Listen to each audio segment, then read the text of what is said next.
Hi, Siena Songbird here.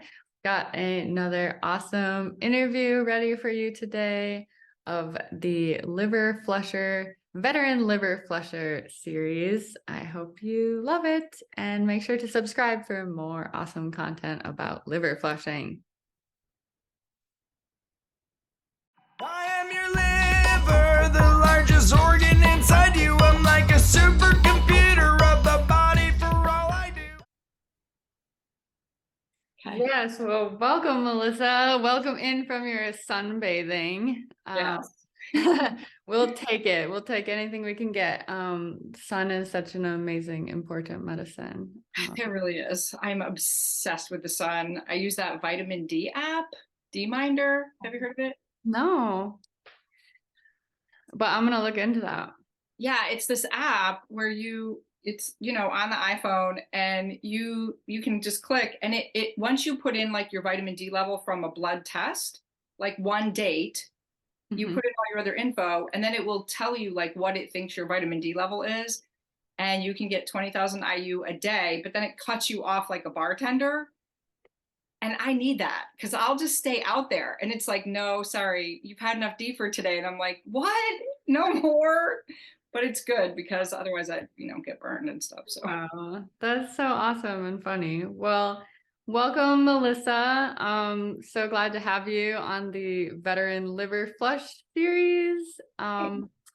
Yeah, I'm really loving these interviews and I really hope we can keep them going. And I wanted to know, where are you actually hailing in from today? yeah, I'm from Chicago. Oh, Chicago. Yeah. Great. Yeah, Yeah. so I'm originally from Minnesota, so pretty close to those parts, but I'm in North Carolina right now. And yeah, so anyways, we'll get into the juice of it. I know both of us recently had a couple good flushes, so we're in a prime position. Mhm. Um, I would love to hear sort of like, how did you even come to begin the liver flushing journey, and like what brought you there? And as much of your story as you want to get into is totally welcome. Sure. So there's a chiropractor in Chicago, Dr. Robert Selig, Selig. And he had this like little free, come learn about minerals kind of seminar. So I went, whatever. I didn't really know that much about alternative health at the time, to be honest. And then at the end of it, it was like you could get a free hair tissue, like a lower price hair tissue mineral analysis if you signed up right away. And I was like, well, okay. So I did. And then when I got my HTMA back, of course, I like all my minerals were kind of crap and stuff. And so he's talking to me at the end and he's like, well, like the first step would be to do some coffee enemas. And like, as he's saying that, I'm looking at him. I mean, this was like in 2017 or something, right? Like it was a while ago. And literally, like, I'm not a rude person, but I'm looking at him. But in my mind, I'm like, you are crazy. Like, I'm like, he is bat beep crazy. Like uh, I had never heard of. So I was Coffee where? like I didn't. But I'm just like all nice, like. But inside, I'm like crazy. But he didn't care, because he knew that people are like that. And he's like, oh, you can just join this Facebook group, Coffee Enema Support Group, and they'll teach you everything. He didn't care, he didn't care that I was like. And then he goes, once you do 30 coffee enemas, then you can do a liver flush. Uh-huh. And I Wow. mean, I was like, and then you can it was like I didn't even hear him. Do you know what I mean? Because it was so crazy. So I just kind of, I kept working with him, but I didn't really. It took me like 9 months even to do a coffee enema. Hmm. I lurked. I was a lurker. I lurked on that coffee enema support group for so long, and I was like, every month I was like, just for so long. And finally, I was like, okay, all right, I'm gonna do this. So I bought everything. It took a long time for me to get it all together, and then I tried it, and I I'm very dysregulated because I have a really extreme trauma background. So like I've been going to bed at like 2 o'clock in the morning. That was the best I could do, right? After 2 weeks of coffee enemas, I was going to bed at 10 p.m. How often were you doing coffee enemas at that I time? started doing them. I was like every day. I mean, my only regret was I didn't do them sooner. After 9 months of lurking, I was like, this. I mean, I didn't drink coffee, so I did not know the joy of coffee. Yeah. Yeah. I did not know this thing that everyone else is like enjoying, and that I was like, oh, well, I never want to be without coffee again. So, I mean, then I was all in the coffee enemas, and then I had a horrible detox experience. I mean, oh, I had heartburn. The coffee enema detox, whatever happened to me, I got this heartburn. I never had heartburn before. It was so bad. It would literally bring me to my knees. I mean, I'd be on the floor, like practically sweating. Like the pain was so, I was like, now I know why people will do anything to like solve this problem and take horrible drugs, right? Of course, I wasn't going to do that. So, I went to my naturopath and she prescribed this thing, Apex Repairvite, which is like glutamine and all these stomach healers, whatever. And I was so dedicated to the coffee enemas that even though I was getting heartburn that was bringing me to my knees, I still kept at it. Wow. Like that's how much like they were helping me. So I kept at the coffee enemas. I like literally went through this horrible detox heartburn, horrible, for like, I would say a month, 6 weeks. Took that Apex Repairvite, which was really expensive, but also kind of tasty. It's kind of like a chocolatey pudding, in my opinion. That's just me. And it cured my heartburn. And I kept going with the coffee enemas. And so then after that, I was like, all right, I'm ready for the next step. Oh, yes.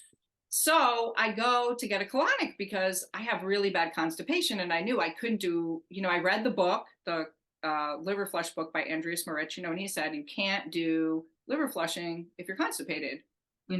Or you have to like really deal with it. So I was like, okay, I'm gonna be really serious, really prep. God knows I knew, the detox I got from coffee enemas, I'm like, I'm not messing around here. Right. So I go to get I get a colonic. Right. And the lady says to me, oh, you can't do liver flushes. She's like, you are so constipated. You're so backed up. You're so depleted. You can't do this. Mm. Like, oh man. And I was really excited, because that's why I got a colonic to get ready to do it, right? She was like, no, you can't do it. And I just trusted her because she does liver flushes. Like she's a colon hydrotherapist that does them. Yeah. So I was like, all right, well, what do I need to do? She was like, you need to rework on your minerals and you need to do more colonics and you need to get your acting gear basically. So I was like, okay. So I literally listened to her and I didn't do a liver flush for another 9 months. Wow. Yeah, because I was like, well, I gotta, I mean, who do you go to even help you through liver flushing? You know what I'm saying? So like a colon hydrotherapist is one type of person you can go to, if they know liver flushes. Yeah. So I listened to her. And so I tried to build up my minerals and, I did more colonics and I just like, really recovered from that heartburn. I kept doing coffee enemas.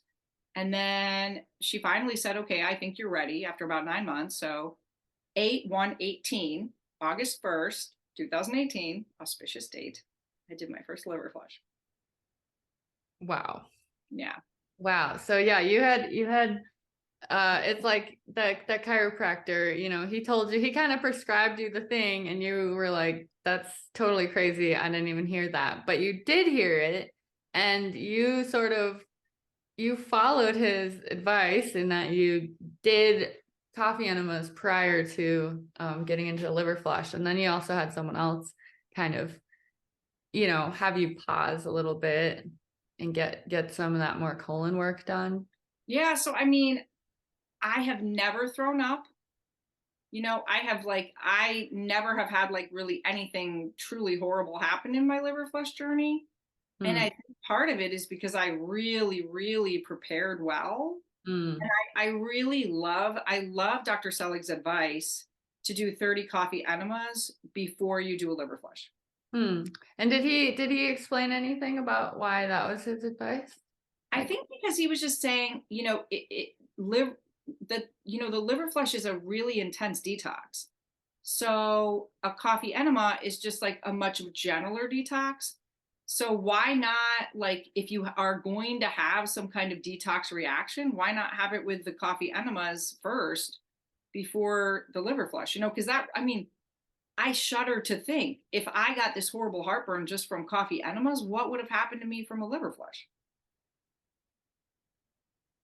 Yeah, that's interesting. It's also possibly a good way to prime, sort of to get the bile flow a little bit more used to doing to doing a dump. Um, Yeah, yeah. on I mean, demand. everybody's different. And I know there are some people, I just think if they're younger or they're more robust, maybe they can just jump into it, But I mean, like I have, like really pretty intractable constipation. And my nervous system isn't like the most ideal. And I really, I had a really bad detox reaction just to the coffee enema. So yeah, Mhm. I think the more, compromised you are, maybe the better to like really prep as well as you possibly can going into it. Yeah, that's a really cool idea. And how do you do with the coffee and the caffeine with your nervous system? I do great. I mean, it's crazy because so many people are like, I can't drink coffee. Like, I'm the kind of person, if I drink coffee, which I can't even imagine doing that, or even like eat chocolate, my Mhm. heart rate goes so high for like 8 to 10 hours when like nobody wants to eat like chocolate at 8 o'clock in the morning. I know. I know. So like, okay, That's you how want I to eat am too. chocolate at like 4, 5, 6 p.m. Okay, but then my heart rate's going to be racing until like 4 a.m. Not worth it. So like it's just like I'm practically allergic to caffeine, like taken orally. But I don't know. The back door is just a different door. What can I say? Yeah, yeah, and I'm sure you got really good at taking care of your electrolytes and everything, which also it's like good to practice that before jumping Mm. into liver flushing because it's such a crucial aspect of like knowing how to take care of ourselves. Yeah, and I didn't realize that you should just be like an electrolyte maniac when you're doing liver flushes. I would say it took me a lot of flushes to realize like duh, I mean in the same way that you should be really re-electrolyting when you're coffee enemaing, you should also be doing the same thing with liver flushes. So yeah, I mean that potassium like more than anything makes a difference. I mean, I salt my food like into the stratosphere. I am not I'm not afraid of salt, like that book, The Salt Fix or whatever by there's this book about it's a really good book about salt. And I really think that it's a lie that salt is bad for us. I really think that it's more like salt was blamed for what sugar does. Hmm. So, I use Redmond's real salt and I just think like the more salt the better. Cool. Yeah. So August 1st, 2018 was your first liver flush. How did that first flush go for you? Well, it went well because I got a lot of stones out and I was like, woo, I got stones. It's so cool. And I felt really cool. It was really the second flush when I got more stones out that suddenly I was like it wasn't real to me the first one. Hmm. It was more like an idea, like, oh hi, I got stones, look how cute they are. It was like an idea. But the second one, it really hit me like, wait a minute, it what are these? Where are they what if this just came out of me? Like this is not cool. Like this is troubling. If this is in me, I have trouble. Like that, because I did a liver flush. I didn't have any liver pain. Yeah. I never had gallbladder pain. I never had a gallstone. I never had I just did it because I was like, I love the coffee enemas. And I was like, hey, this is just the next thing. I love them. So I think I'll love this. Like, cause I'm game for like, natural health, weird things. But I mean, when I saw the stones, the second flush, that was my real moment of reckoning. I was in shock, real shock. I was like, oh, this is serious. This is serious. Now we're getting into some business here. Yeah, totally. So were you working on any health issues for yourself Yeah. besides the like mineral analysis thing? Yeah, I mean, I just so I mean my real root issue is just that I had a super ultra extremely traumatic childhood. Like really, the adverse childhood experiences thing, like my score is like a Oh. 7, you know. Those I yeah, adverse childhood experiences. Yeah, yeah. If you like go online and you look up the ACEs test, and there's like Mhm. 10 categories of adverse childhood experiences, you can score yourself. And, you know, like if you have a 4 or above, you have like a 2000% higher chance of like, you know, being a heroin addict. You know what I mean? Like, just like the higher your score is, the worse health outcomes you have. And I mean, I just have like really, my score is like a 7 or an 8. So I really, really, really adverse childhood. Mm. And I really think all my health issues pretty much like, you know, go back to that. And so I do a lot of psychotherapy. I use internal family systems, Cool. which Yeah. is an awesome method. It But is. I mean, you know, psychotherapy can't cure everything, you know. Yeah, especially when the body, it's like, okay, the barrier between what is psychological, what is mental, what is spiritual, what is physical, it's like we think of it as being like they're separate things. But yeah, when you get to that point of like emotions that have been repressed enough, or I mean, probably even memories and Yes, chemicals, all of that. Like when you get to the point of those actually, they've built up like residue and material in your body. Like, yeah, is therapy gonna scrape the gunk out that you need to, right. you know? Yeah. But Yes. hopefully the therapy like helps you, you know, repress less, or, you know, sort of stop the train, right? Yeah, no, I mean it's all together, it all really supports. But I mean, yeah, I've always been like really working on a lot of health issues. I Mm. just always have health problems, like, you know, whatever, like when I was in college, I used a wheelchair. I mean, yeah, like that bad, like I had joint pain that bad. So I mean, I've overcome a lot of things. You know, I don't use a wheelchair now, but I mean, and you know, I just try every diet, and I just so I've always been on like a health journey, and the liver flush just sounded like, you know, just kind of, I don't know, I had some like, well, if the coffee enemas helped, why not try it? And I do have this challenge because I mean, my like really have serious problems with my bowels. Like I think I have like SIBO or and I have blood tests for candida that are like sky high. Just like my naturopath has like me do this like blood test for candida, and she put me on this candida protocol that I've been doing for like the last 7 months. And literally, I just got my blood test back, and my candida levels are higher now than they were when I started the protocol. Oh no. And that's not a working protocol.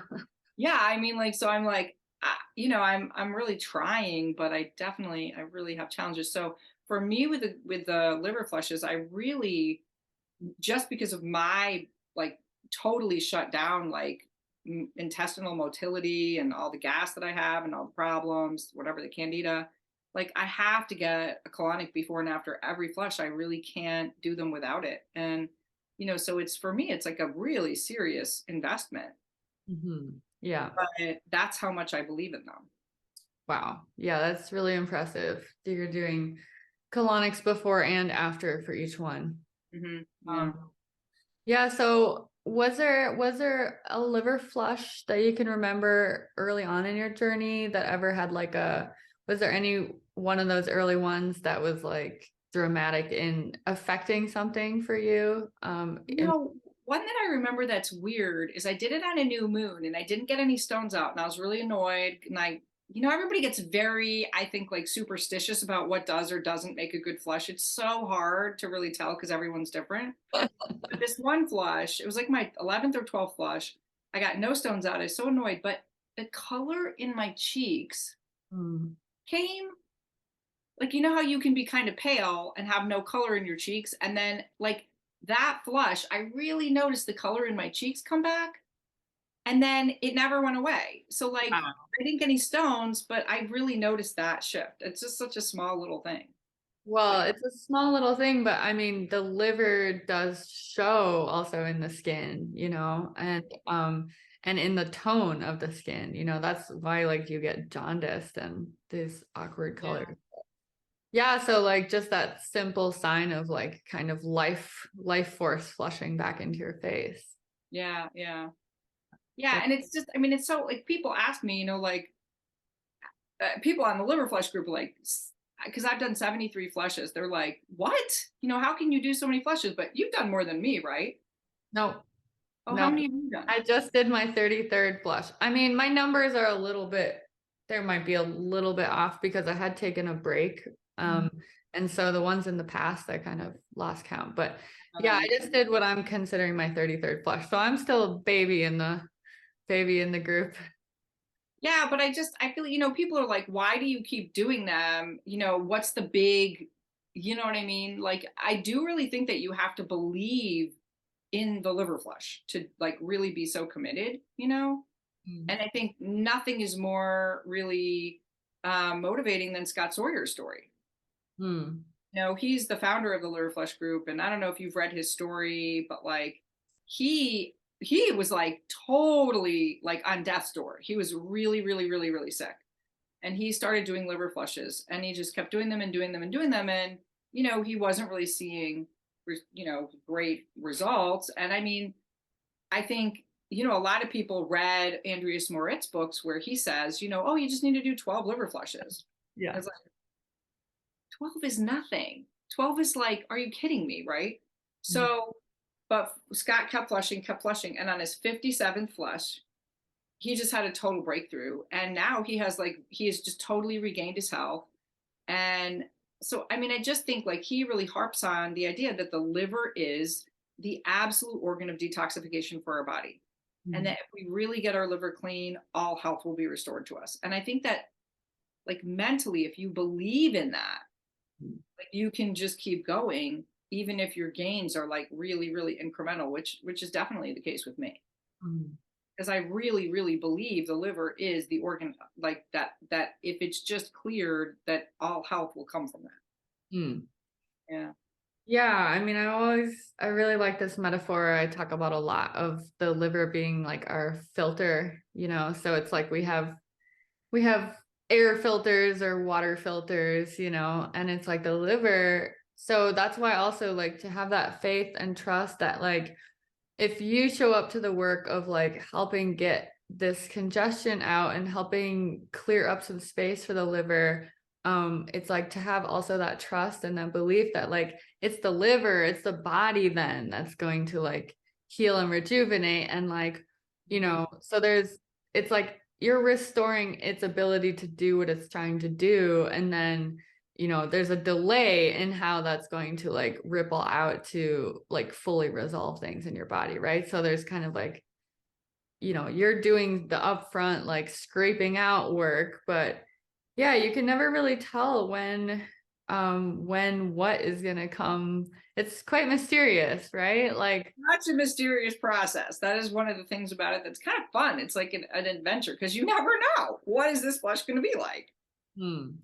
Have you had any like weird, unexpected things come out? Oh, yes, I have.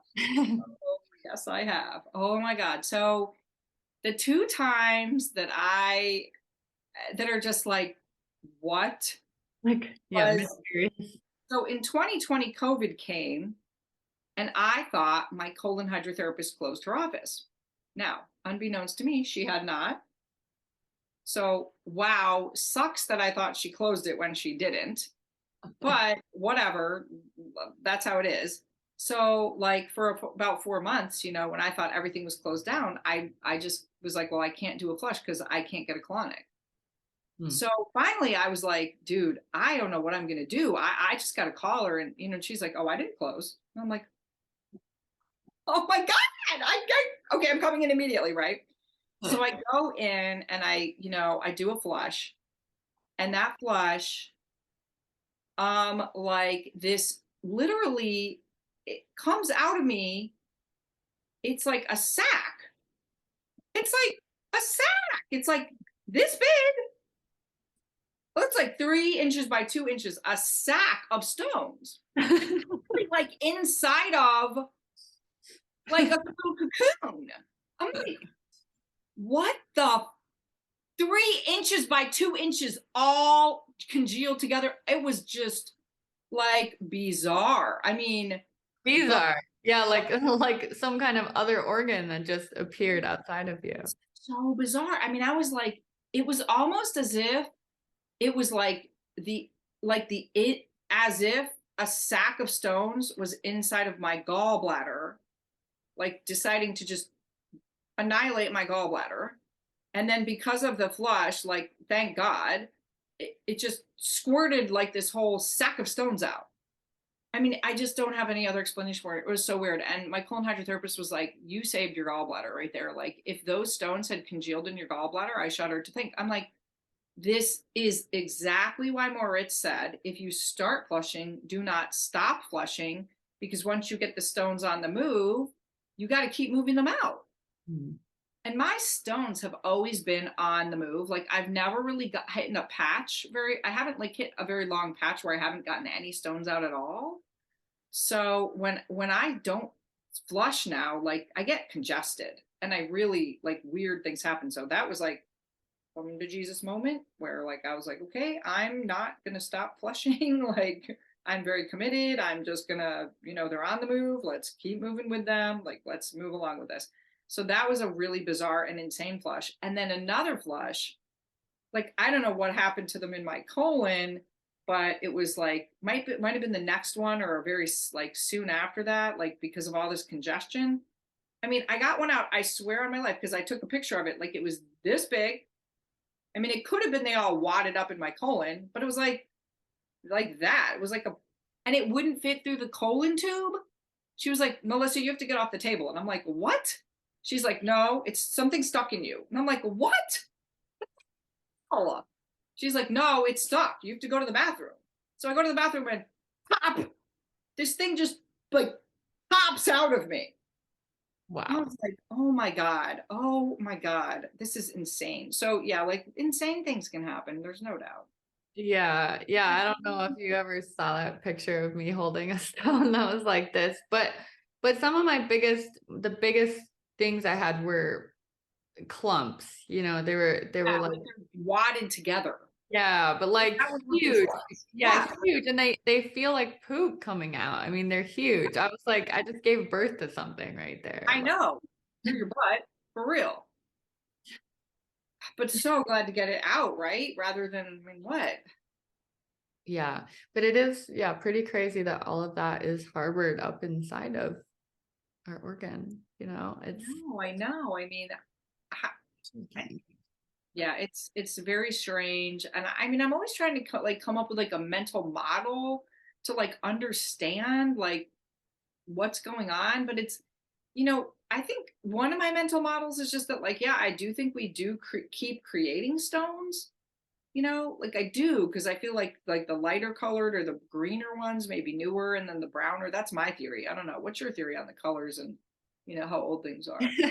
yeah, it's like I really look forward to kind of more research in this area, because I just feel like we're kind of on that cutting edge. We're on the front lines of, like, pushing into this field, but it would be nice if, like, somebody actually did, investigate with some lab resources, some of these things. But I guess at this point, I sort of think of it as like, it's like there's different ducts and sort of different roads, highways of the liver, different ports and stuff. And so I kind of think sometimes, because it's like sometimes you'll go through a patch, right, of like a certain color, and then it'll like switch to a different color. And so sometimes I think that they're like sections, like sort of like clumps or areas, right, of the liver. And like maybe it was from a certain period of time of a certain kind of exposure or something. But Yeah, I'm not sure. that makes sense. I mean, because, like, I often will get, like, light green, like, really nice light green ones at the first day. And I get the sense those could be newer ones. And then the second day, I'll get the browner ones, or sometimes I'll get more calcified ones. So I Hmm. feel like I clean out, like, newer ones, and then I maybe reach into some lobes to, like, clean out some older stuff. That's like my Working very theory. that's my working theory, but I have no idea really. Like, I have no science behind this. Yeah, and okay, so you started in 2018. Can you walk us through a little bit? Because people are always really wanting an answer to, like, how often to flush, and I just would love to hear kind of your process in terms of how that went over the years, and, like, where did you start and where are you now? And like, what has shifted in between there? Yeah. So when I first started, I just like, I think I listened. I thought that the Moritz was saying you could flush every 3 weeks. So I think I started around like once a month, Mhm. and then maybe sometimes like every 3 weeks. And then, but I wasn't in menopause at the time like I am now. So I was also trying to juggle the full moon, like not going on the full moon and then not flushing on my period. And that was like making me an insane human. I was so frustrated. I was like, between the moon and my period, every 3 weeks, I want to kill somebody. Can't do this. This is not possible. So that was really frustrating. But once I stopped getting my period as much, like once it just was like, oh, see ya, and I'd get it like every 6 months, or I didn't know when it was coming. I just didn't care. And every now and then I would flush, or like, I think flushing actually brought my period back like a few times. Mhm. So, but once I just didn't have to worry about my period, that made it a lot easier to just like start to get on a 3 week schedule. I started to like that. And the liver flushes really, truly like started to help me emotionally so much. Mhm. And like even more than like a physical thing, I felt like it was really helping me psychologically. It just, I don't know, it like cleaned out so much like emotion. Like every flush was just such like an emotion bomb. I mean, I got very like, I still like to this day, 73 flushes later, like I get really deep, really emotional. And I have the tools to like handle that, because I'm like an IFS practitioner myself, like I'm really trained. So like, yeah, it's just so healing, like on a psychological level. So I really started to really want them like every 3 weeks. So I just did them every 3 weeks for like, I would say up until about this year, 2023. Like maybe the other thing is my colon hydrotherapist would not let me do them more frequently. Ah, So, she was just very like, she was just an individual. She is has actually, had some opinions. Yeah. yeah, she actually is not on this like earth plane anymore. She passed away like last year or so. So yeah, she was older and she sold her business, and I actually think that selling her business killed her. Mm. Like, yeah, she like, I don't know, it was just really, I think it was like her life, and she got pancreatic cancer and died in like less than a year after she sold her business. Wow, that's crazy. Yeah, it was really crazy. So anyway, but she wouldn't let me flush more frequently. So I was just kind of like, okay, well, that's how it is. Like I can't. And then what happened was the woman she sold her business to was a little bit more like understanding. And so now I'm able to flush more frequently because she is more supportive. And she does have like a chiropractor, like like a doctor that she's, like checks in with. And I also have a chiropractor who's also a naturopath who also oversees me flushing. And so I mean, like I feel like I do have like oversight. I'm not just like randomly being an insane person, and I feel like I'm also like I get blood, I get labs, and I monitor myself, and I don't do more than I feel like I can. So I've started to do flushes like instead of every 3 weeks, every 2 weeks. Mm-hmm. And so I'll go like 2 weeks, 2 weeks, 2 weeks, and then maybe do 3 weeks, and then and then I'll like do more 2 week ones. Yeah. So So are you kind of keeping an eye on like how your recovery feels, how long that takes, how like if you feel depleted or not? yes, exactly. Because I mean, I have heard stories on a thing of like people trying to do them every week, and then they just tank their adrenals, or they get like really exhausted, and like that's the last thing I need right now. So like I mean, and also I mean I couldn't even afford to do like a colonic every week, even if I wanted to, but I have tried some double flushes at this point. Like this year, I think it was this year, I tried a double flush where it was like flushing that night and then flushing the very next morning. And that, for me, just me personally, that was hideous. That was like the worst flush. That was Hmm. awful beyond awful because I mean, me personally, I am not robust enough to handle that much garbage coming through me. Like It's hardcore. Yeah. too much.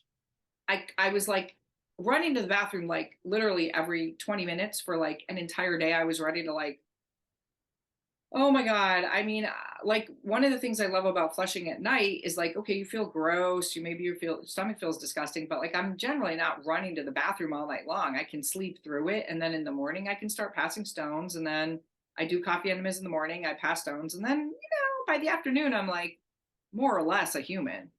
So I don't know. I mean, people who flush during the day, blessings to them, but like I cannot do it. I'm not capable of I flushing. know. No, I mean my body like it doesn't even really seem like it like works the same way for me. I don't know, but Awful. It was really bad for me. yeah, I've had that experience too. Just like, oh no. Yeah. So that And was terrible. yeah, and now too lately, like I've been having slow transit times, especially now that I'm passing these like really big honkers, you know. I'm just thinking maybe they like, you know, they're so fatty and large, they like take longer to get through the tract or something. But it's like I don't even know. Yeah, it's sometimes like if you try to do another flush before you even know like how successful that one was or how brutal that one was, you know what I mean? Like Yeah, like one on top of the other, it's just a no. That was a big no for me. Like I can't imagine. No, just no. I think also it depends on your level of a variety of things, but like some people come into this process and they're like, you know, they're they're less sluggish in terms of their bile motility, you know? And so like, you know, some people have a more robust like building back up and kind of like they're already like, oh yeah, they can eat food, you know, like they can eat whatever they want. I mean, some people, you know, I'm thinking of Adam a little bit, who I interviewed. Just like, you know, a more robust human, like a, you know, slightly healthier starting point. And it's like, yeah, you can, but to ask a body who's like, you know, just so depleted on a lot of levels to kind of do that push twice in such a short period of time, it's like, Yeah. sometimes it's just not even effective. Like for me, it's been that way where it's like, well, I didn't even really have, you know, I don't think I had bile to really do a flush right then. Yeah, that makes sense. I mean, yeah, so that double flush, like night to morning, was just hideous for me. Then I tried like my last flush, I did try another double flush because I don't know why I got so a bee in my bonnet to do another double flush after I was like never again, but I did. So, oh, I know because I was supposed to have a class on Sunday. So like my teacher, my colon hydrotherapist had to schedule us like I was supposed to have a class on Sunday. So I was like, okay, I'm going to do usually I flush Friday. I flush Friday night, so I get a colonic Friday afternoon and then I get a colonic Sunday afternoon. Like Friday, Saturday is like my flush day and then Sunday I get the colonic, I'm done, right? Friday to Sunday. But I had to move it up Thursday to Saturday because of this class on Sunday. Well, then my teacher canceled the class on Sunday. Like, oh, I like rescheduled everything for the stupid class, and now it's not even happening. So there's a part of me that was like, double flush. So what I did was I asked my colon hydrotherapist, I was like, well, if I did a double flush, could I come in on Monday? So she said yes. So what I did was I did a colonic Thursday and I flushed Thursday night. And then so Friday was like my normal flush day, you know, and I started like eating normally again Friday. Then Mm. Saturday, I got a colonic and I acted as if that was my new flush day. And so I fasted again on Saturday. But so it's like I'd already eaten, you know, Friday. So like I wasn't so depleted. Mhm. So, but I did another flush like that. My ending colonic was my beginning colonic for the next flush. And so then, you know, I cleaned myself out and I fasted and I did the next flush. And then I had another flush day and then I had another colonic at the end. And honestly, you know, it was successful. Like I did get, I mean, the idea that you have to wait 3 weeks to get stones to come out was clearly not true because I literally got as many stones out the second flush as I did the first one.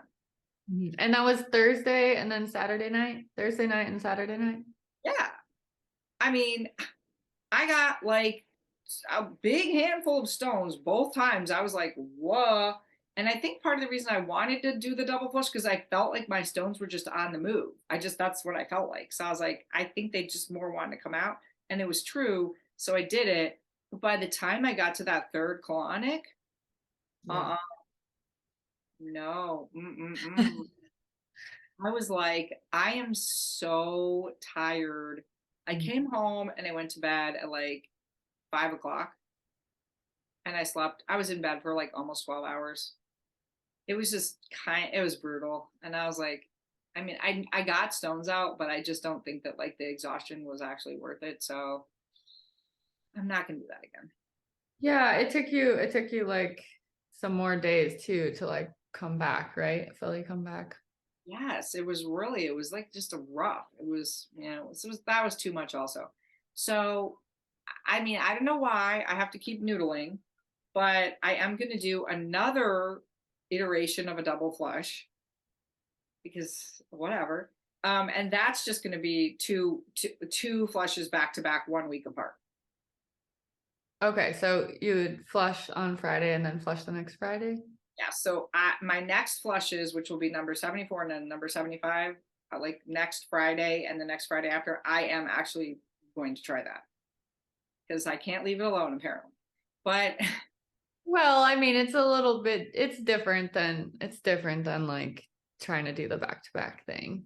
yeah, so I'm just gonna try the 1 week apart and just see if maybe every now and then I can handle that. And because I mean, basically, like I've tried every iteration of like a double flush, and so far it's been a nope, nope. And so this is like three strikes, we're out. Like if this double kind of 1 week apart doesn't work, then I'll just give up on that and just stick with like 2 weeks. But I am I do feel as you flush more, Mhm. my I'm experiencing a sense of the stones being more on the move, and Mhm. so wanting to try to support my body in moving them out faster. And I am looking for ways to do that that don't deplete me. I have not yet found the way. And it may be that just flushing every 2 weeks is the way, because 2 weeks is, that is an expedited schedule. Yeah, totally, it is. And I mean, obviously you've put some miles, behind you in the process, 72 flushes. So yeah, it's like you definitely get there. And I remember last December, I think that was when I started. I thought for sure I could handle every 2 weeks, and it was like it was really intense for me. So, but like now I'm, pushing into different kind of scheduling. But I do have to work with my moon time, my bleeding, because it's like definitely around that time I will have unsuccessful flushes, like anywhere near it. Especially I think ahead of the bleeding. Yeah, that makes sense. I mean, menopause is not joyful for me, let me tell you, but that does make flushing easier. Yeah, it's because it's such a yeah, it's just an interesting swing in the scheduling situation. But yeah, it's amazing to see how we can flat or like we have to stay in touch, right? With like where like how because you can't again assume like I'm like, wow, I had this kind of surprising flush last week and I'm just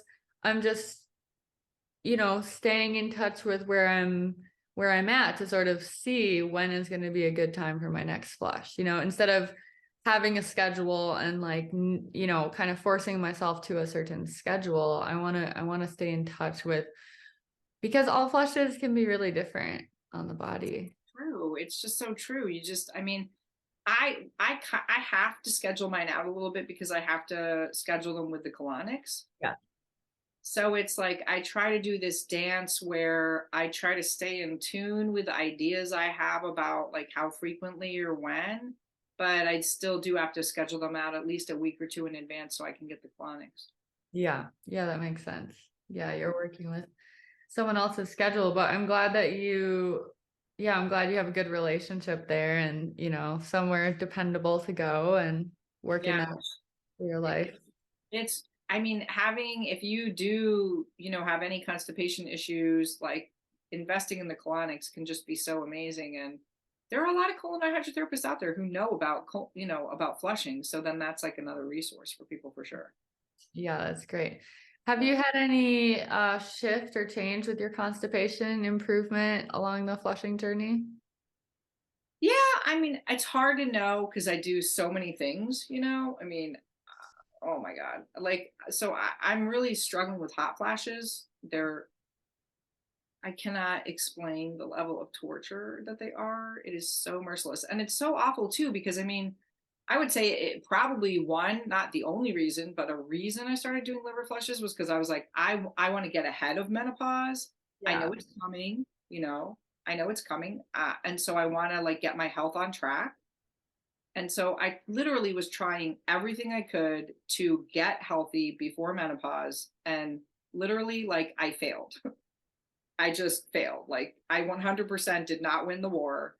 And Mm. menopause came, and it was like, oh, you're not, you know, you're still depleted. So now you're going to suffer. So like my Mm. hot flashes, I've gotten them under control 3 times. One time I used red clover, one time I used estrovera, one time I used maca. And like in perimenopause, it's kind of easier to get things under control. But once you like, but it like it's wacky because your hormone levels are shifting. So you'll get them under control and then they get out of control again. Mm. Because your body's still like, you know, it hasn't landed. It's at like whatever evil landing spot. And so like I have not had them under control for like at least 6 months now. And the problem with them, besides the fact that it's just not fun to have zero temperature regulation and like you just literally are 110 degrees and you're sweating out of nowhere for no reason, like whenever your body wants to do that, is that like mine happened mostly at night. And so it wakes me up. Yeah. And so I literally, I mean, like, I'm not exaggerating because I have an Aura ring so I can see. I literally wake up like 10 times a night. My sleep quality is just, it's literally a form of torture. Yes. So I'm awake like up to 2 hours every night. Like to get 8 hours of sleep, I need to be in bed 10 hours. Hmm. So it's like, it's so merciless. And so I'm doing acupuncture. And since I started the acupuncture herbs, that's definitely helped my constipation. And but I mean, so I can't tell, you know, if like it's also the accumulation of the liver flushes or like these double liver flushes, like is that the reason why my constipation is a little bit better, or is it because of the herbs? You know what I mean? Like it's just always hard to tell when you're doing so many different things, but it is somewhat slightly better. Yeah, and you would think too, I mean, the liver is, I can understand why you thought you were doing all the right things because the liver is such a, is in charge of the blood and hormonal systems. And so, but again, if it's like, yeah, if you're getting to it a little bit too late to sort of give it a good standing, good Yeah, ground. I mean, if I'd done 75 liver flushes before I hit menopause, maybe I would be in less of a world of hurt, but that is not the case now. So, I mean, the other Aw. thing I'll say is that I was a vegetarian since I was 15. So, I was a vegetarian from 15 to 50. And I mean, I don't want to make any judgments on anybody else's like way of eating or whatever, but I really think that I was very depleted, you know, of protein, of B12, glutathione. Like I just think I have a lot of like mineral deficiencies, which you could see on my hair tissue mineral analysis, like for a really long time. And so I think that those deficiencies really contributed to me having such a hard time. Mm. And so when everything just was so bad, I finally, when I turned 50, I was like, that's it. I'm gonna start eating meat. So now I eat meat and you know, I mean my hemoglobin is coming up, my iron's coming up, like my protein levels are coming up. So, you know, slowly I feel like I'm building back up, but I think that takes a really long time too when you've been depleted. I was, you know, I don't know how many years, 35 years. I really don't know how long I've been depleted. Yeah, yeah. I think the building back up from depletion, which I'm also doing, also with a significant history of vegetarianism and malnutrition, just from a few different angles, But it is a tricky one because it's like we're also we can be so inefficient at metabolizing the nutrients. And so it's like that, finding that balance of like what things are readily available to the body, and then just like continuing to put pace after pace, step after step of like, yeah, that over time giving all the resources it needs. It's yeah, and to even find out like what things fulfill the needs that I have in terms of diet. It's quite an adventure to find that perfect spot, and then it does just take time, yeah, to build back. Really, way more time than you'd expect. Yeah. Yeah. Yeah, for sure. Way more nutrient dense things than I would expect too. Like, just like you can do all the right things, but you just have to keep going. Yeah. And I also feel like, one thing that I've gone down the rabbit hole with is seed oils. I don't know if you have gone down that rabbit hole.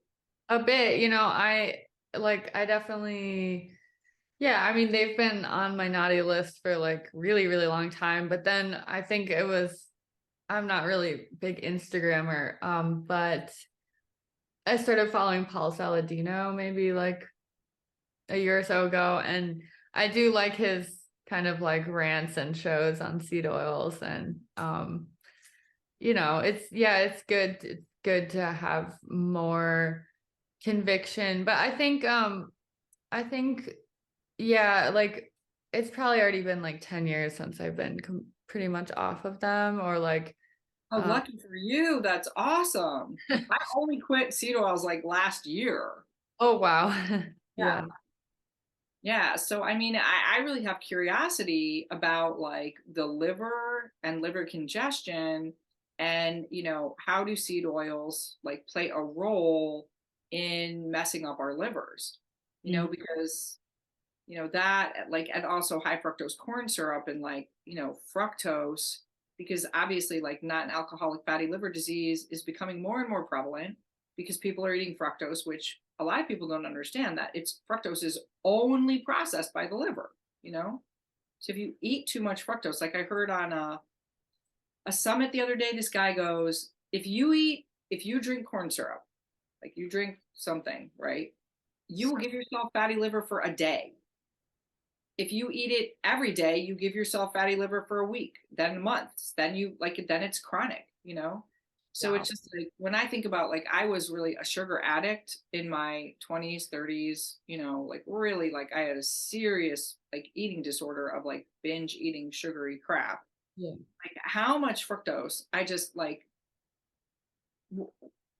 just just bombed, like like went to war with the nation that is my liver and just was like dropping fructose bombs on my liver, right? And like just like what is that terrain, like what is it even, how did it deal with that for decades, Mhm. day after day, so much fructose. I mean that's one theory I can understand of like why I'm having to like work so hard to rehab my liver is because I really just pounded it with high fructose corn syrup and with fructose.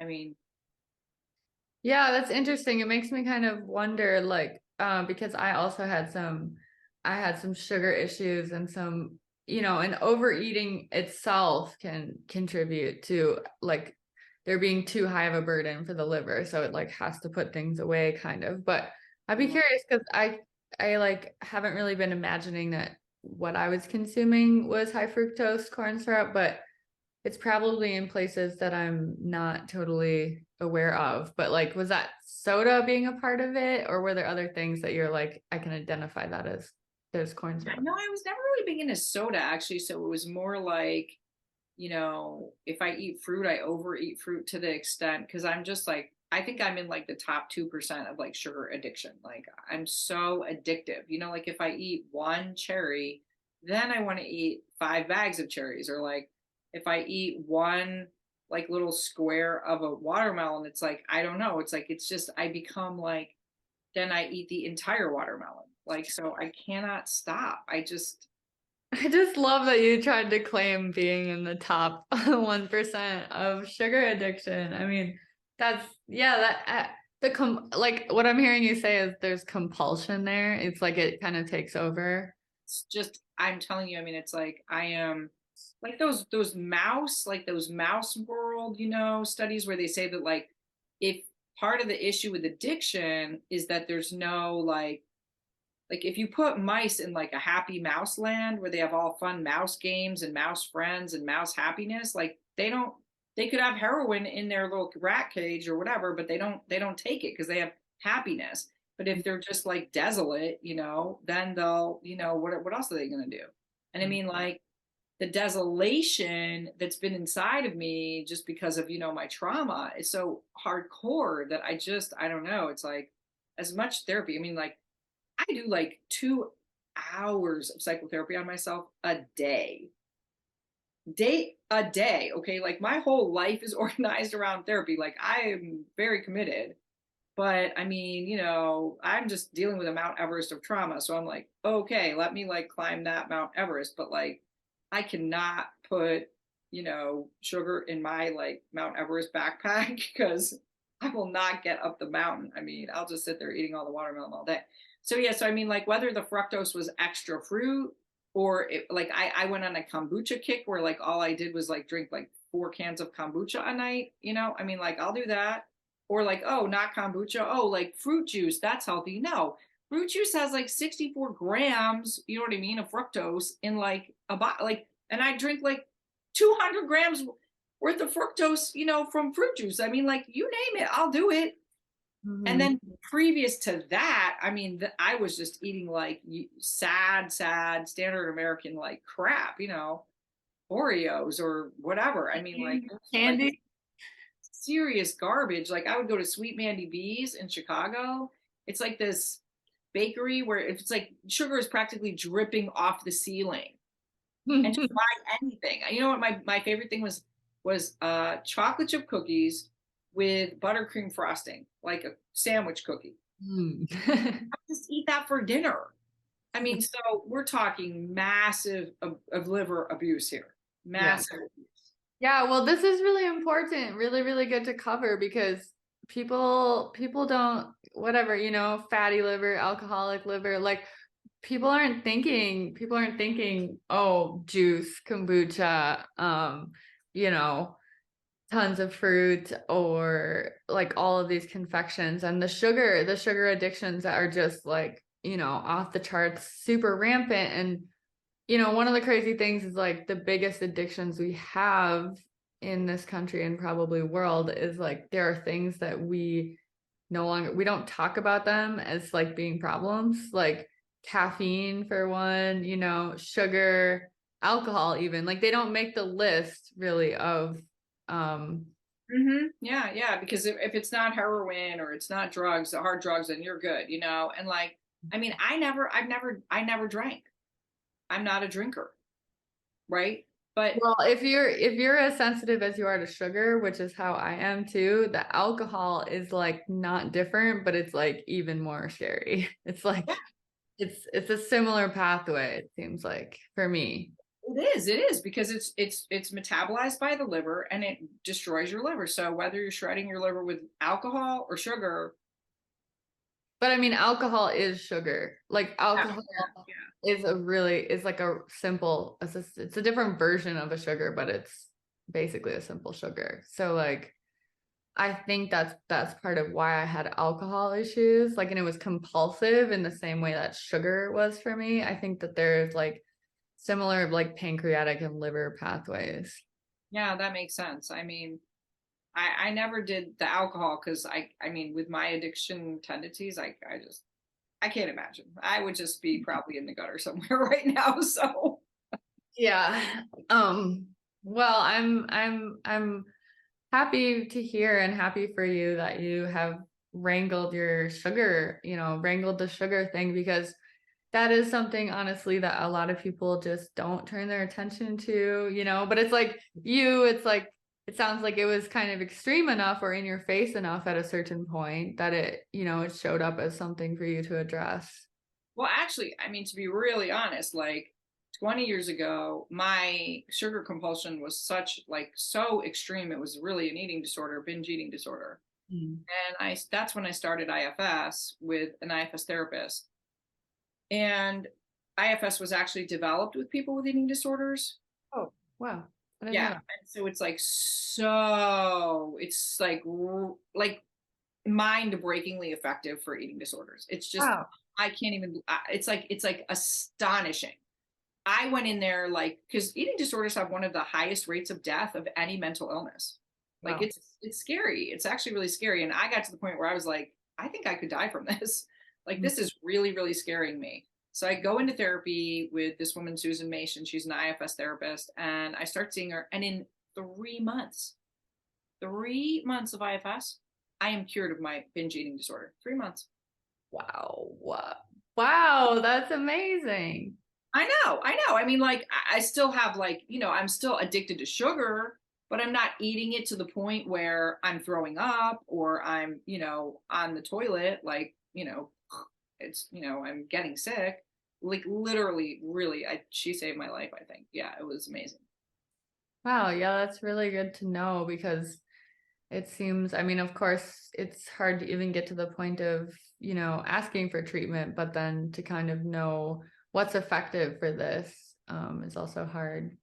Yeah. Yeah. And I feel like as you do liver flushing, like as I've done, I mean, I started in 2018. I still will have every now and then like a total breakdown where like I said, like I'll have like a fruit jamboree or, I had this one episode where it was like the kombucha jamboree or like the fruit juice can jamboree. I mean, like there's just these little like, every time it's shorter, but it just, I don't know. I just like, I lose all control and I just have like an addictive episode. In fact, I just went through like one last week, to be honest. I was eating watermelon, like so that's quite on my mind. But but I feel like as I do the flushes, I mean I am more in tune with my body and I tend to see like new green stones after I have one of these like, little episodes. And so I often feel like the flush after an episode is like just the recovery flush. Wow. And so, like, when you see the direct, it's like more direct connection between like your flip out to like your flush results. I Mm. feel like it's tighter feedback and it helps me like keep, doing better. And like the amount of time in between my little like fruit breakdowns definitely gets longer. So, Yeah, wow. That's such a, yeah, thank you so much for sharing that because what I'm really in touch with these days is just the spiral cyclical nature that is the healing path. And we really wish that I could just be like, oh, I'm just like, I'm over that. It's in my past. And now I'm like on this new route and I'm doing great.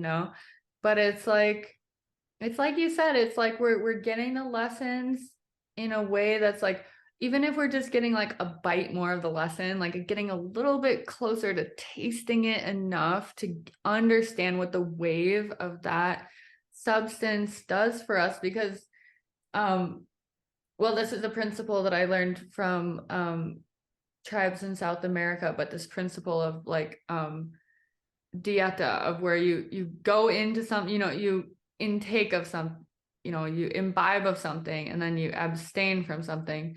And as you sort of like play with that process for any given substance, including like phone time or communication with a certain person or, smoking cannabis or cigarettes or, I mean, like you can apply it to anything, eating gluten. So it's like, at first you think, oh, the effects, I would feel the effects immediately. But as you start to slow it down and like give more space in between, you might start to see that the arc of how something affects you is actually longer than you like initially thought. And it's like, I think eventually we have to get to that place of like really tasting the whole thing so that we can integrate what it means for us when we choose to go for that thing. Like what does this really mean?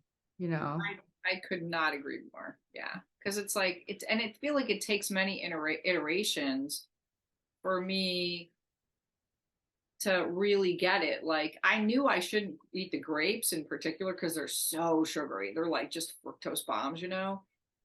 But I ate the grapes. And oh my God, like my stomach. Oh, they're violent. Like they're just little bombs of destruction. I mean, I was like, okay, I think I'm done. Like I'm done learning that lesson. I think this is the last time I have to learn that one because that hurts so bad, Oh no, but it's not, right?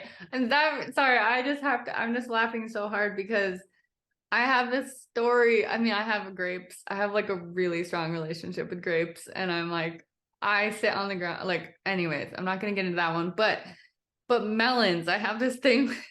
I had this thing with honeydew melons. Like, we were sourcing them from somewhere, and it was like I was obsessed with them. But then we were like on a road trip, and I had sort of like hoarded a bunch of them from those from like they were like, I don't even know if they were organic. They were like, I don't even know if they were organic, but they were like probably in some kind of like slightly underripe state or something. And I had the experience of like having them where they were going slightly bad. And it was like this acetone kind of thing was coming out of the flesh. And I got so sick. But then it was like I almost like couldn't not try again, Like and like people around me were like, do not eat another one of those. Like, do not eat that. Like, you suffered for like 4 days. And I just was like, well, this one might be okay, And it was like just Could crazy, be. just crazy making. Like, Yeah. yeah. And for me, it's like, okay, so when I first got off of sugar, it was in 2013, and it felt like I was fighting for my life. And I went to 12-step to get off of sugar, and it was so much more hardcore than, when I quit alcohol or anything. And I felt like I was fighting for my life. And that was like, that was the like tubs of ice cream and whole like Hawaiian bread. I forget what that stuff's called, but like red, loaves of white bread and tubs of ice cream. But then it was like, later in my cycle of like healing through this process. And I've never, well, pretty much been like off of white sugar since then. But like the cycle that has come back was one time raw was honey, so I like went into a Yes. honey binge. Yeah. Yep. Mm-hmm. Yeah. And then like as it gets refined out even further, it's like dates. Yes. That's I relate. Like it could be raisins. It could be just like the mind says, no, but this is healthy. Then you're like, I don't eat anything besides this. This is all I eat, And I get sucked back into like just this deep, like addictive, compulsive mindset. And it's just so amazing how any item, if it's too sugary, it will do that to me. Mm-hmm. And then I like everything comes with that. Like I get dysregulated in my sleep. I start to feel hopeless. I start to feel depressed. Like all the crap, like everything, it just starts to suck me down into like a vortex. It's really, really painful. Yeah. It's tricky. I really feel like last year I came out of being basically fruitarian after being medical medium for like 5 years, like really hardcore, like all the stuff. But then I was going more into like fasting, and I was doing like higher fruits. And I switched to like cold turkey last spring onto GAPS diet. I went straight onto GAPS intro. And so I cut out all sugar, including the fruit, which I like believed in. I believed in the fruit, but I just like had to give it a try and, change something. And I think it wasn't until like, it was like actually pretty fast. I didn't miss the sugar, and I didn't miss the fruit like I thought I was going to. And I started to feel so satisfied by the amount of raw animal fat that I was eating, and like all of this incredible like density of nutrients, because I was eating a ton of organs and a ton of egg yolks and a ton of, just cream, like tons of creme fraiche, just tons, and it like I it took me a while to like look back and be like, I feel free compared to even when I was on medical medium and I was high fruit. I felt constantly tied to like what I was going to eat next and kind of thinking and like planning, even though they were like these fruit bowls or like smoothies or you know what I mean? But it was like I was so hungry and it was in that cycle where like food was so, and it took my body a while to start being able to like go longer because I would have these really, you know, satiating dense meals and my blood sugar started to shift, you know, and sort of down regulate from that like you know. But it took me a while, but looking back on it, I'm like, and I went a whole year and I didn't have any starch or any grains. Mm.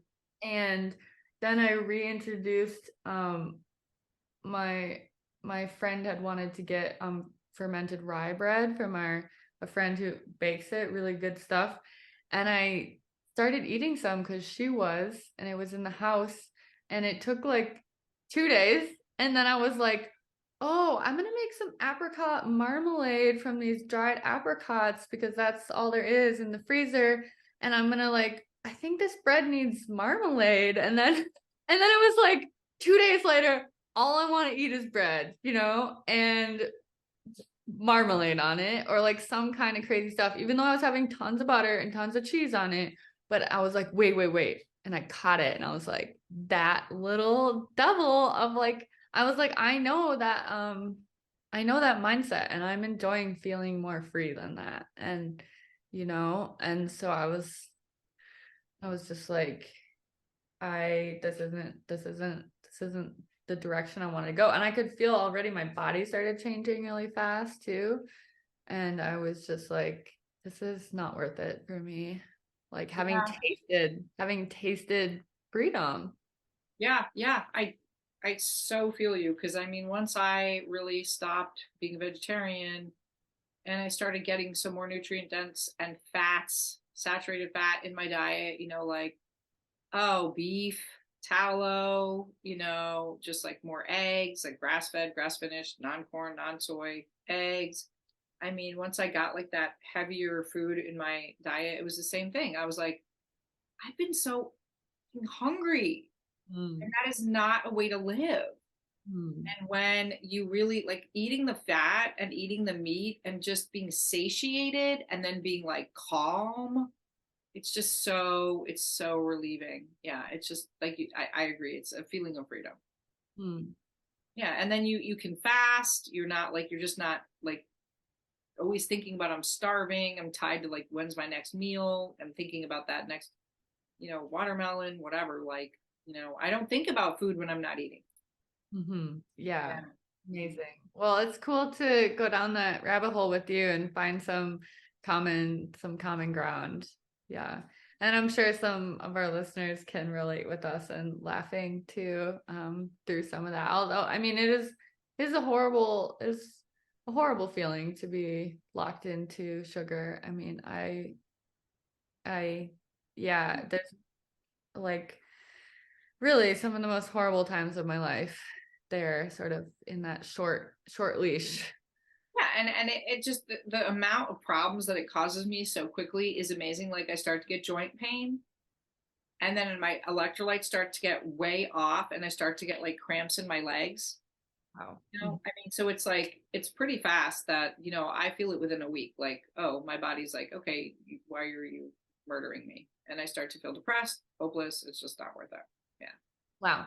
And that brings me back to you had also mentioned that you had pretty high candida levels. I was wondering, um, is there anything like, have you ever seen something that you thought was candida coming out in the liver flush? And also, I just wanted to ask if you had any parasite experiences with liver flushing.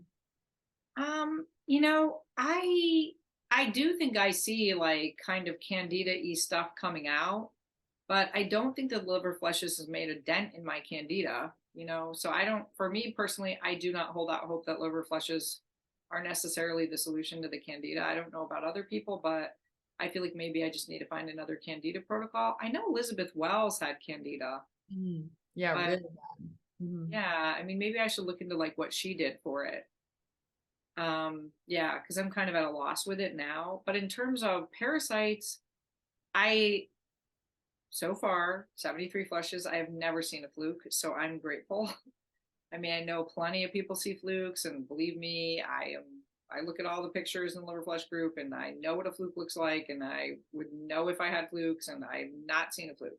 And I'm definitely a picture taker, so it's not that I'm not working. Okay, Yeah. you can search my name in the group. You can definitely see pictures. So, I mean, but I would say like ropeworm, people talk about like whatever that is, like mucoid plaque, tons and tons and tons of that for sure. Yeah. Yeah. Yeah. Cool. Well, yeah, congrats on being fluke free so far. That's great. Yeah, in terms of the candida thing, I mean, I do think um we're never going to fully eradicate candida because it's an important part of our ecosystems, but there are ways to target bringing it down. One of the ways, kind of an important part, is reducing its food levels. And then one thing that I love about kefir, the raw milk kefir, and kefir in general, is that not only is it probiotic, like having all the bacterial strains, but it actually has the yeast strains as well. So those yeast strains will fight for you the pathogenic yeast in your body. And so that's a really amazing thing. Like some people have to start really slowly with it and kind of build up, but like building up to like multiple cups of kefir every day can help to sort of, but again, like in contingency with removing some of its favorite foods. I do think that that's something we can do that's like a pretty um a pretty pleasant way to to go after that rebalancing. No, that's a good tip. I'll keep that in mind. Yeah. Yeah. So in terms of, I know that lots of people have been asking you for, your sort of tips of the day and sort of some of the things that you've come to at this point. And I want to make sure you have a chance to address, people who are on the journey, and maybe anything you want to share about sort of what works for you or what you'd like to share about your process. Yeah. Well, I think one thing is I'm a huge believer in activated charcoal. I just don't know why more people aren't like more like, hey, if you're doing a liver flush, where's your activated charcoal? Like on the group, this guy was like, oh, I'm doing my first flush. And I was like, oh, hey, do you have activated charcoal? And like, I was really mellow. I was like, oh, here's a list of things that people use when they feel nauseous at night, right? Like ornithine, ginger, charcoal. Those were like the main, apple cider vinegar, right? So like I gave him a list and he was like, oh, I have ornithine, I'm good. And I should have been like, nah, nah. Do you have charcoal? Like, let's screw this list. I shouldn't have given him a list. I should have been like, do y'all have charcoal? Okay. Because like, then you know what? He threw up. The guy, and it's his first liver flush. And it's like, why? I mean, I just feel like there's no reason like anybody should go into liver flushing without their little friendly bottle of super cheap, dumb activated charcoal. Like, how hard is this, right? Yes. Like, I don't know why everybody's not just making it like kind of mandatory, like, hey, as part of your prep, have your activated charcoal on hand. And that's why, like in my guided liver flushing program, binders are absolutely basically a required part of the protocol. And I just thought, that was an oversight in Andreas Morris's protocol. And I think it's really important that we embrace binders, especially in this time of such intense toxicity. And yeah, like you said, just kind of like, why not? We know exactly when this is going through us. We know it's happening, and so we can just add a measure of protection. We're still going to be, it's likely we could still be affected, but it's just we have that measure of protection that we can add in. Yeah, and people wonder when to take it. I mean, I take charcoal just if I feel queasy. So like, I do the Epsom salt, basically like I do the Epsom salt, then I do the Epsom salt, like everybody, I do 2 before, doing the flush drink. Then I do the flush drink. And then if I feel queasy, which could be an hour or 2 or 3 after or 4, I don't know, depending, I'll just take that. I do it as a powder, like a teaspoon, of activated charcoal when I feel queasy. Some nights I don't actually feel queasy enough to take it, but I definitely will take it if I feel bad. And actually my last flush, not the last flush, but the flush before it, I think like when I did, the double flush, the first flush before the like second, like the back to back, I did the first one. I woke up and I was so tired. I was like practically asleep when I woke up, right? And I went to the bathroom and I like this voice in my head is like charcoal. And I'm like, I'm so tired, I'll take it next time. So I went back to bed. And then when I woke up the next time, because I mean, I know I'm waking up because of my hot flashes, right? So I was like, I know I'm waking up in an hour or 2. So I wake up, now I am so queasy. I'm like, I've never barfed in 73 flushes. This is the closest I came. And I'm like, I'm like practically crawling to the kitchen to like get that charcoal in me. And then after I took it, usually I take activated charcoal and I feel better in like 5 minutes. Like, I'm like, okay, I felt queasy. Now I feel better. Oh no. After I just pushed it too far and I felt so queasy. I felt gnarly for like an hour. I just laid there. I was like, oh, I hate my life. I got to the point where actually like, and this, I think this was like one of my worst flushes ever because I didn't take the charcoal on time. I got to like, when you just feel so bad in the middle of a flush, like sometimes you're like, man, why do I flush? What's wrong with me? Like, what am I, why am I doing this? Like you just feel so bad for it's like a minute, it passes. And then you're like, oh, I love flushing, whatever. And you're restored to like your normal. But I mean, in this moment, I was really like, I hate flushing. I never want to flush again. Oh, I feel so bad. And it went on for like half an hour, And I actually think that that experience of being like so like torn asunder from my normal like love of flushing for this extended period of time because I didn't take the charcoal on time is the reason I did the double flush. Because then the next day I was like, no, I love flushing. I want to prove to myself that I love to flush. And like, that's why I like flushed again. And it was because I didn't take the charcoal on time. Well, that's a really, really great tip to point out and tool, to use for the nausea. I've used also just something acidic to try to get the stomach acid up so that the sphincter closes, because that's one of the things I heard. And so that's why people use apple cider vinegar. You could use apple cider vinegar. Yeah. I've used just lemon. Well, because I have like fermented, I have brines. So I have like a cabbage juice that's like a fermented cabbage juice, and that stuff's really good because it's a lot of the constituents of stomach acid. But I actually also have hydrochloric acid like in liquid form. So like one time I think I've done that, or even beet kvass can help too. I have sauerkraut, so I could use the sauerkraut juice. Yeah, absolutely. Yeah, that would totally work. And that has helped me, but I might try the charcoal next time. I usually build the charcoal in to the flush protocol just to sort of be a sponge there for the toxicity, but that's a cool idea to use it as needed as well, additionally, like in terms of that nausea. Yeah. When do you build it in? Do you take it with the Epsom or with the oil drink? It's before the oil drink, after the Epsom. Oh, okay. Mm-hmm.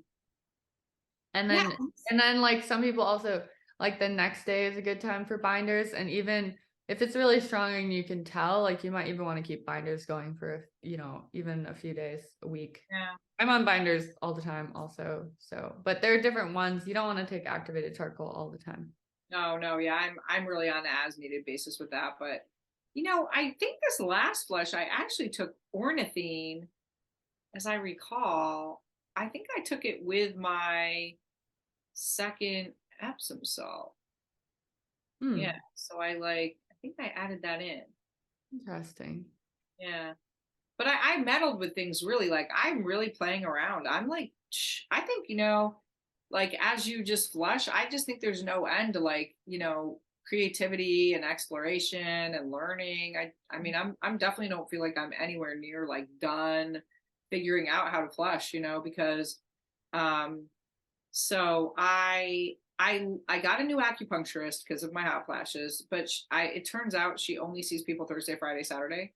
Hello, Oh. uh, flushes. Hola, Hello. kidding me? What? Of course I picked this acupuncturist. So for this flush, like she only, I mean, I can't see her on Friday. I just flushed. What? She didn't have any time Saturday, so I could only see her Thursday, which pushed my whole flush schedule back because I flush early. You know, usually I take the Epsom at 3, Epsom at 5, flush at 7. So, because I go to bed early. So, or I try anyway. Let's not get started with that and like all my struggles with that. But, you know, so this time though, I could not take my first Epsom until 5:15. So Mhm. I took it at 5:15 and I looked on the liver flush group and I was like, can I just move up the schedule, you know? And someone said they take the Epsoms like hour, right? Not 2 hours, 1 hour apart. So I was like, screw it, that's what I'm gonna do. So I did the Epsom 5:15, 6:15, and then I flushed at 7:45. So I gave it only like 90 minutes in between like the Epsom and the flush drink. And I feel like that worked better for me. Mm. I really feel like I like that schedule better. And also I think doing the acupuncture on the day of the flush, I think that helped too. So I'm all excited to really mix it up. So like now I'm meddling with doing the Epsom like at 5, like my goal is maybe do the Epsom at like 5, Epsom at 6, and then flush at like 7 or 7:30. Yeah, well, it's true that it's really good, especially once you get past the point of feeling like every flush is like such a precious investment that I can't possibly try to change things up, you know. But eventually you get past that point, and then you can start experimenting, you know. Yeah. Yeah. Um, yeah, switching up. I haven't switched the oil, but I have switched the juices, or you know, checked out lemon juice, or also I think, you know, someone was talking about like a higher amount of both of them, but I don't feel like my body's did a great thing with that at this point. I tried that. No, I'm done trying that. I really did. I went as far as I could go. I think I once did like almost a cup of the oil, at least 3/4 of a cup, and I've tried way more of the like, you know, juice. And I just, for me personally, I don't think it helps me have a better flush. I just think it's murder. Yeah, it makes yeah, it's like yeah, if your body already has time having enough bile to sort of take on the flush mixture, then having more is just gonna kind of put you in more misery. Yeah, I mean, and we're small. You know, I mean, there's guys that are like 200 pounds that are using half a cup of oil, half a cup of juice. So why do we need more? We're already probably using more anyway in comparison. You know what I mean? Right, right. Yeah, I mean this recipe is not very yeah, it hasn't been super tailored. Yeah. So, I mean, in fact, this last flush, another thing I meddled with was Dan Terrence on the liver flush group. He said that he only uses half a cup of like lemon. You know, he only uses half a cup of the juice with the oil. So it's half cup of oil, half cup of lemon, like whatever juice you use, right? And I was like, I'm just gonna try. Well, I had that in the back of my mind because he mentioned it, and then I accidentally ended up only leaving out enough lemons to squeeze half a cup. And you know, they're not supposed to be cold. So then I was like, oh, should it be cold or should it be like just not enough? I'm like, whatever. I'll just do the half a cup. And it worked great. I feel like, first of all, it was so much easier to get down. Hmm. It was easier. I mean, that when I do 3/4 of a cup of lemon, man, that is like so, ooh, it's so, because I use lemon and Wow. macadamia oil. And because the grapefruit is just too, my sugar problems extend to grapefruit. Like grapefruit is too sugary for me and it does not feel good for me at all. Like I get joint pain from from the grapefruit. And also then the next morning I'm addicted and I want more grapefruit juice. So it triggers my addiction. It's not Oh, worth it. So I'm yeah. like, I hate you, grapefruit. Like grapefruit, stay out of my life. Like I know I've done so many flushes where I've had the same experience. Oh, no, I want to eat grapefruit all the time. I want to eat grapefruit juice. I'm addicted. Like, that's not worth it to me. So, lemons. So, but it's so sour. It's so lemony. It's so hard to get down. So, Dude, if you're having a hard time getting down the juice, just cut it to half a cup. I don't think it makes a difference. I Yeah, really so don't. then you're doing four ounces and 4 ounces. Yeah, and it worked so much better. It was easier to get down. I feel like my flush was better. I'm like, I'm done. I'm like, oh, I'm doing that from now on. Yeah. So, I mean, Yeah, and if you think about it, I think part of it is that we are going for a certain level of acidity. And so, the grapefruit, since that's what his main recipe is of, it's gonna have a lesser percentage of that. So maybe that's why you need more, 2 more ounces of juice. But if you're going with lemon, you're gonna hit that acidity threshold oh earlier man, than 6 ounces. so acidic. I mean, I've tried lime too. That was brutal. I've tried a lot of things. I also tried tart cherry juice. Um, Mhm. as the juice with no, it's so thick. Oh my God. Oh Lord, have mercy. Yeah. So I mean, I've tried it all, and I think it's great for everybody to try everything just to see, what really works for you. But I do, and it feels good when you come to that point where you're like, no, I know exactly what I want. Like, I love the macadamia nut oil. In fact, I brought it just to show it. Yeah, show it off. Yes, it's All from Mountain. Mountain Rose Herbs, organic macadamia nut oil. And like this bottle, this is a, 16-ounce bottle. So you can get 4 flushes out of this bottle. It's great. Very Yeah, so what brought you to the macadamia nut oil? well, because I went way down that omega-6, seed oil um rabbit hole. Like I really like you said you're off the seed oils, right? But I mean, olive 80% of olive oil, 80% of avocado oil is not real. It's fake, you know. Yeah, a lot of it is contaminated. It's just absolutely, it's canola oil or it's corn oil or it's soy oil. I mean, I personally do not have all the time in the world to research every last thing to the nth degree. I already researched so many things. I could not take on like trying to find a pure olive oil, like that. I just couldn't take it on. And not only that, but I mean, olive oil still has 10, even a pure olive oil has 10% omega-6 linoleic acid, right?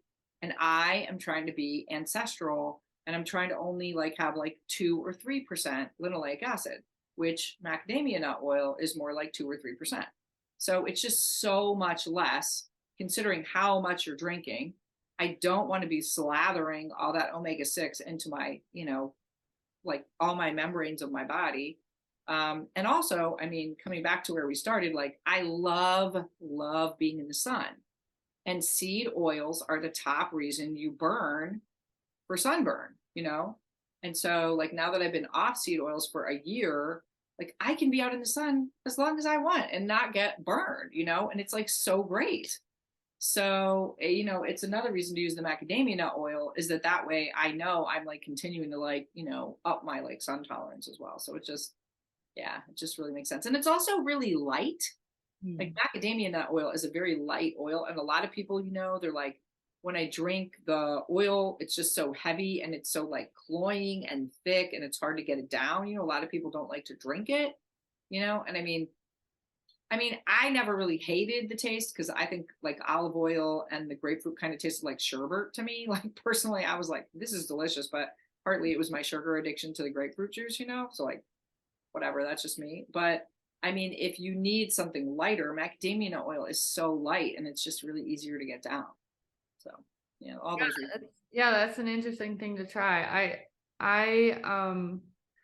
Yeah, that's interesting. I wonder about one of the oils I use a lot for oil pulling and also for my body is sesame oil, which is like a really, really traditional Ayurvedic oil.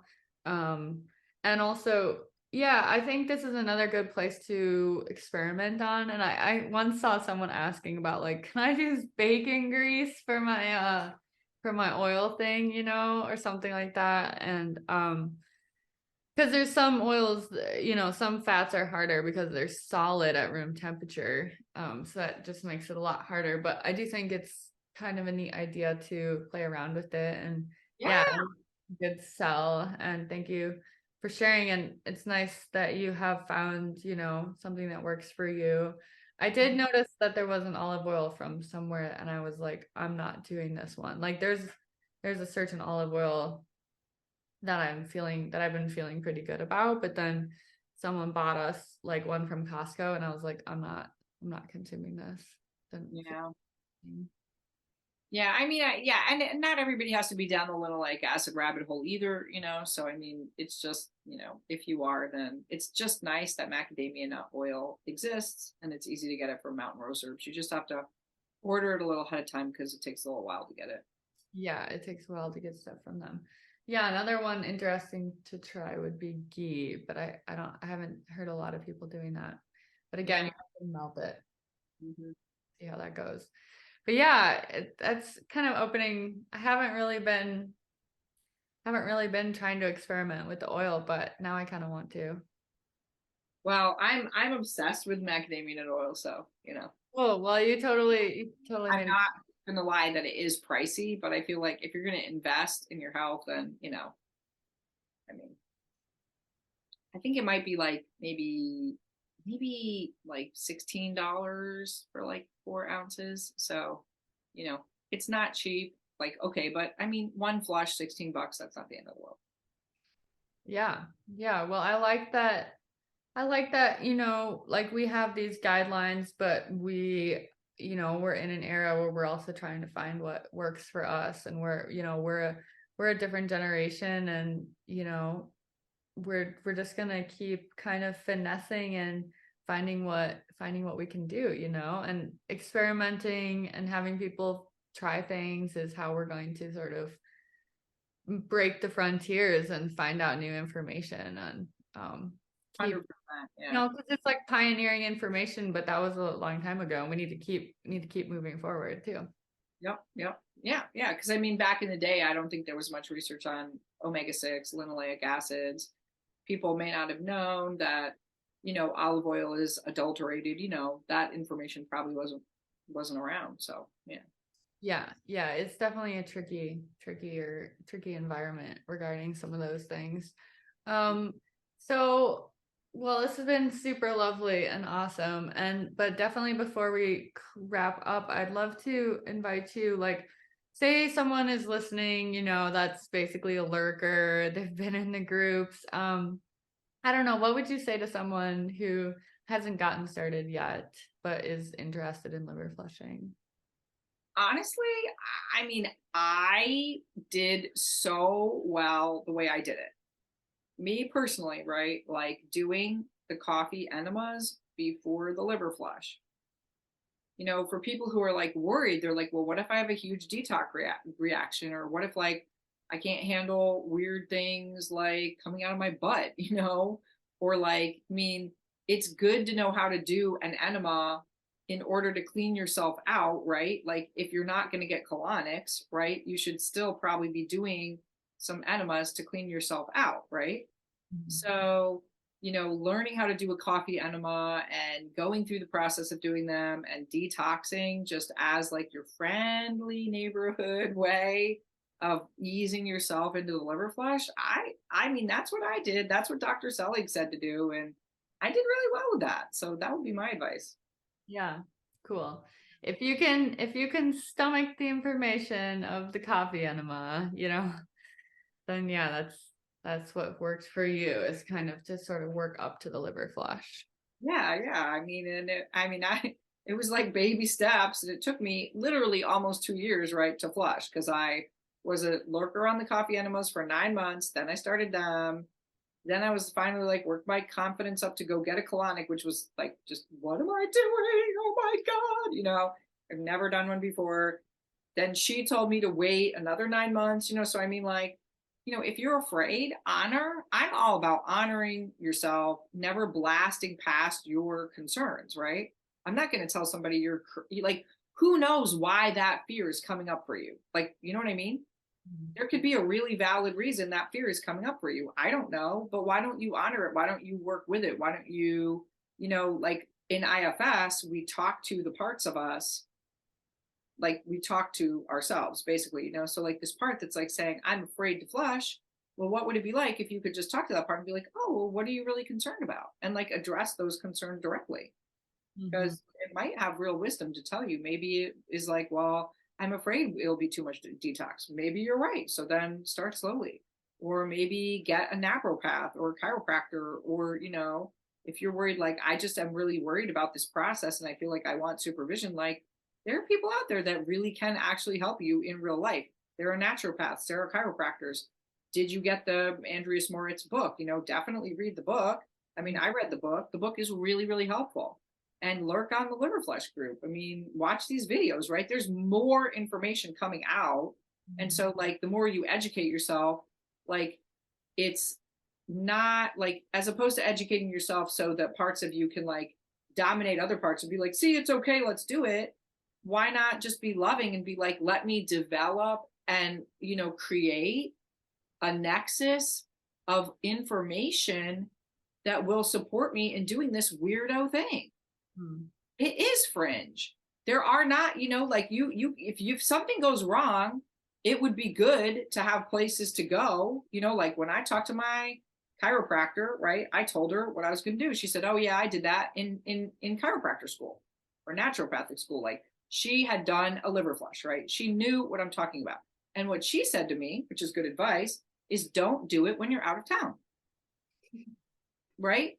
Because like, you don't want to be out of town if you get a stuck stone or you have some weird thing happen, right? Like, so do it in a place where you feel like safe, you feel comfortable, and the more you do like educate yourself, the smoother it will go.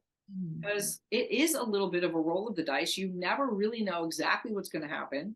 So it's better to be prepared. Like, I want to be all gung-ho on liver flushes, but at the same time, I also want to be realistic that there is an element of we're doing self-surgery on ourselves. And so we want to be like reasonable about it. Like, we can hold pure and total dominating enthusiasm for liver flushes and like reasonable preparation and awareness that it is a challenging physical activity that requires some research and preparation.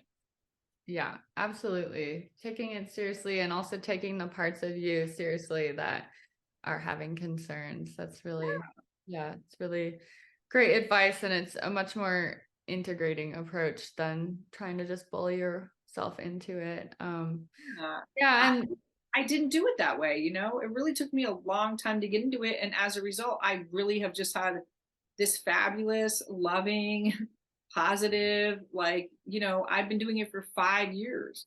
I would hate for somebody to like bully themselves into it, have a terrible experience, and then give up.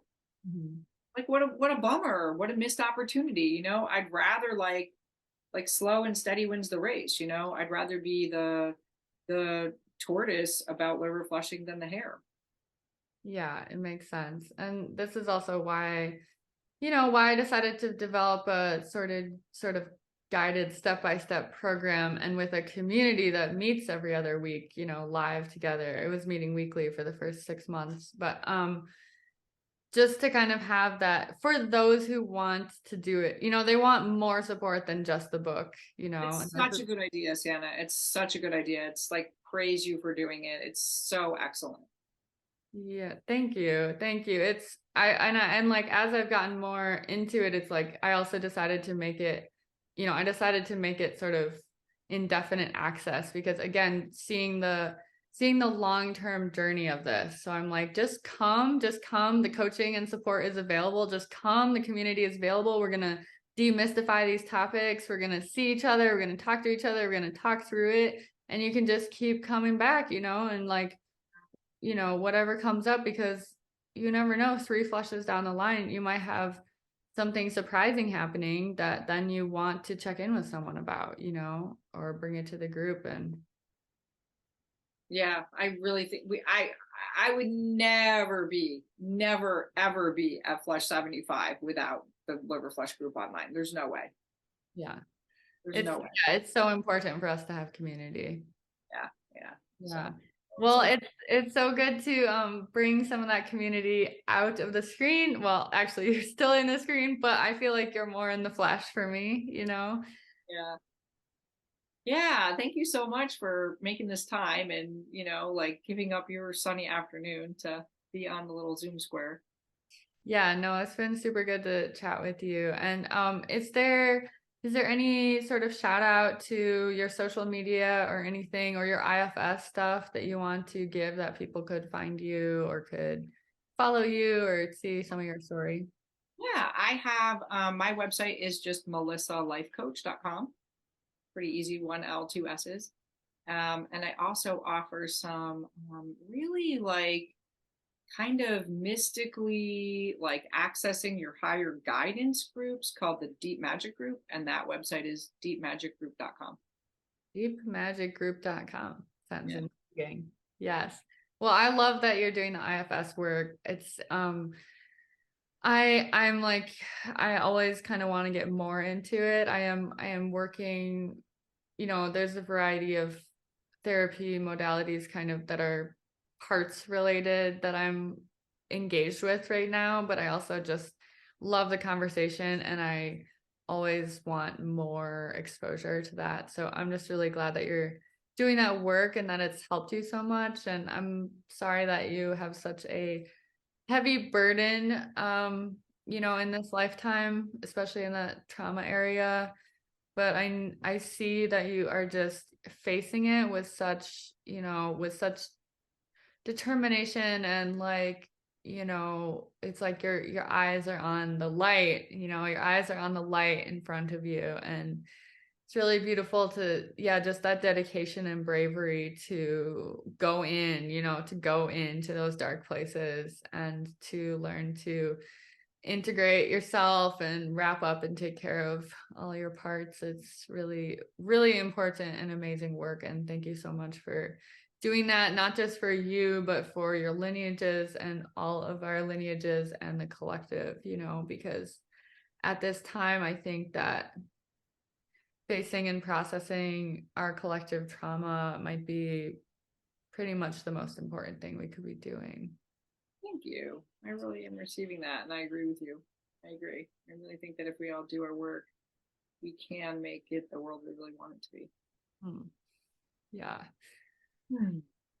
Yeah. I didn't really see that coming, but yeah, it really impacts me. And I'm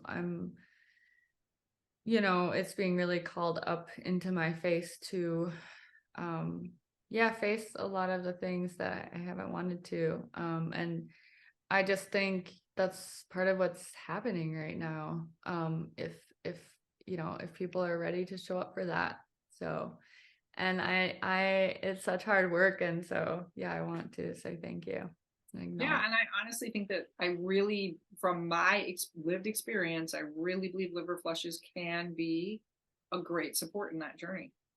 Absolutely. A Yeah. lot of people are shocked and astonished by how deeply emotional the flush can be. And so it's a really massive opportunity to do really deep healing work on not just a physical, but also a psychological level as well. Yeah, I just kind of got like shivers in my body as you said that. Yeah, it goes way beyond the physical, but they're interrelated. And so it's great to have that tandem approach. Yep, absolutely. Well, thank you so much, Melissa. And I hope you have a wonderful rest of your day. And I'm sure that everyone's going to really love all of your nuggets of wisdom. Thank you for your dedication, 72, and you have a 73rd and 74th coming up, and I just wish you the best on your. Well, I think I'm at 73 and I'll be doing 74 and 75 next. Okay, so you've already accomplished 73. Yes. Yes. Well, I wish you the best on your continued journey, and I hope that we will continue to get to know each other along the way. Yeah, me too. Thank you so much. Thank you. All right.